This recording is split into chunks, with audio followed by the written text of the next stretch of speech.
finally পালোহি ধেৰ বজাৰ কৰি গুড মৰ্নিং এভৰিৱান সকলোলৈকে নৱবৰ্ষৰ শুভেচ্ছা জ্ঞাপন কৰিছোঁ মাছ ৰৌ মাছ আনিছোঁ আৰু চিকেন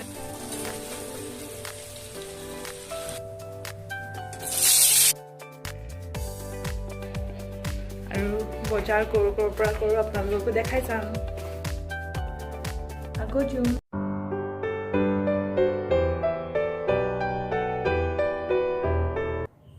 জুম ট্ৰেভেল উইথ ক্ৰিকুৰ আন এটা ব্লগলৈ আপোনালোক সকলোলৈকে স্বাগতম জনাইছোঁ আৰু আজি হৈছে 31 ডিচেম্বৰ 2021 চনৰ শেষৰটো দিন আৰু ভাবিলোঁ 2021 চনৰ শেষৰটো দিনতনো কি কৰিছিলোঁ সেইটো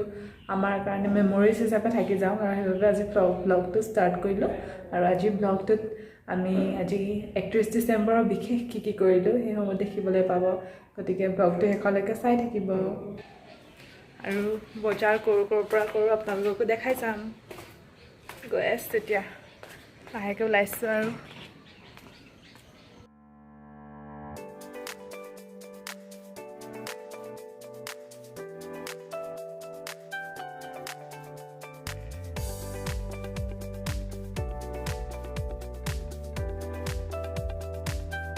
বস্তু ল'ব আহিছোঁ এতিয়া ইয়াৰে হোম ছবি বুলি ধেমাজিৰ টাউনতে আছে এখন বজাৰ কৰি আছোঁ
বজাৰ কৰি একদম ফাইনালি পালোহি ধেৰ বজাৰ কৰি আনিলোঁ এইটো চব চুইচ ৰ'ল মোৰ ফেভৰেট খাবলৈ দিছোঁ চাহৰ লগত খাম তাৰপিছত ইয়াত লগা বস্তু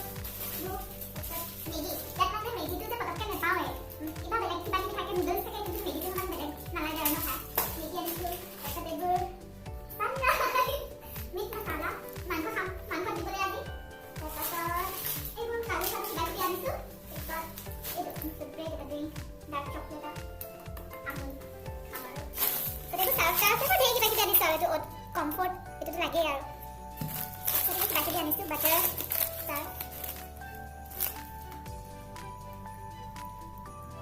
তাৰ এইটো অৰিঅ' মানে ডাঙৰ হৈ গৈছে থাকে আৰু অৰিঅ' এইটো সুন্দৰ লাগে তাৰপিছত এইফালে এইবোৰ পাচলি আনিছোঁ এইফালে মটৰ গাজৰ আলু আৰু কিবা কিবি আনিছোঁ সেইটো ভিতৰত বেগত গুচি গ'ল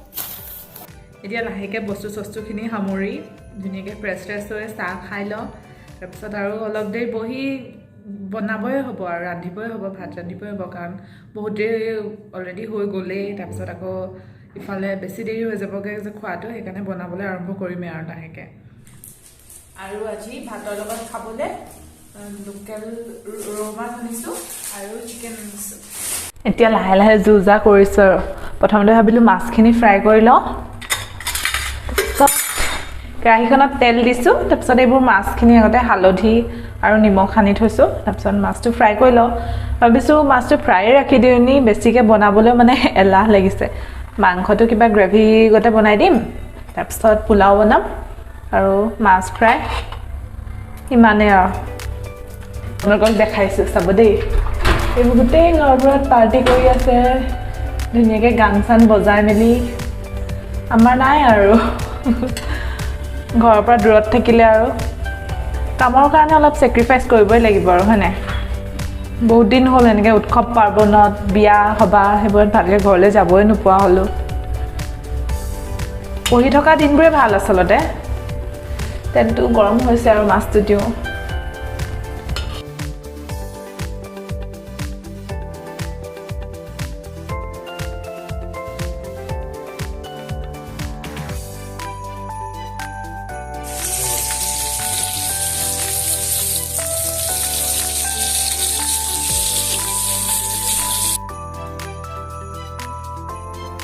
আমাৰ এতিয়া মাছখিনি ফ্ৰাই কৰি হৈ গ'ল তাৰপিছত এতিয়া চিকেনটো বনাওঁ বুলি ভাবিলোঁ চিকেনটো মানে বাটাৰ দিয়া চিকেন হ'বগৈ আৰু এতিয়া পিঁয়াজ দিলোঁ পিঁয়াজ তেজপাত দি কেঁচা জলকীয়া দুটামান দি অলপ পিঁয়াজখিনি ৰঙচুৱা হোৱালৈকে ভাজি লৈছোঁ তাৰপিছত ইয়াতে বিলাহীখিনি দি দিম তাৰপিছত বিলাহীখিনি যেতিয়া অলপ অলপ গলিব তেতিয়া মাংসটো বিলাহীখিনি দিয়াৰ পাছত মাংসটো দি দিছোঁ তাৰপাছত অলপ দেৰি ভাজি থাকিম ভজাৰ পাছত যেতিয়া মাংসটো অকণমান সিজিব তেতিয়া ইয়াতে দি দিম অকণমান বাটাৰ তাৰপিছত আকৌ বাটাৰ দিয়াৰ পাছত অকণমান দেৰি পাছত আকৌ আলু দি দিম আলু দি আকৌ অলপ সিজাই অকণমান পানী দি তাত অকণমান বাটাৰ দি দিম আৰু আৰু এয়া চাওক হৈ গ'ল আমাৰ মাংস পোলাও আৰু মাছ ফ্ৰাই আৰু এনেকৈ আমি 31 ডিচেম্বৰৰ ৰাতিৰ সাজ খালোঁ আৰু গুড মৰ্ণিং এভৰিৱান সকলোলৈকে নৱবৰ্ষৰ শুভেচ্ছা জ্ঞাপন কৰিছোঁ আৰু নৱবৰ্ষত এতিয়ালৈ সকলোৰে সপোন পূৰণ হওক তাৰে কামনা কৰিলোঁ নতুন বছৰে সকলোলৈকে কঢ়িয়াই আনক সুখ শান্তি আৰু সমৃদ্ধিৰ বতৰা আশা ৰাখিছোঁ আপোনালোকে ট্ৰেভেল উইথ ক্ৰিকুৰ সৈতে সংযোগ হৈ থাকিব আৰু আমিও আপোনালোকক ধুনীয়া ধুনীয়া ভিডিঅ' দি যাবলৈ চেষ্টা কৰিম আগেম বাই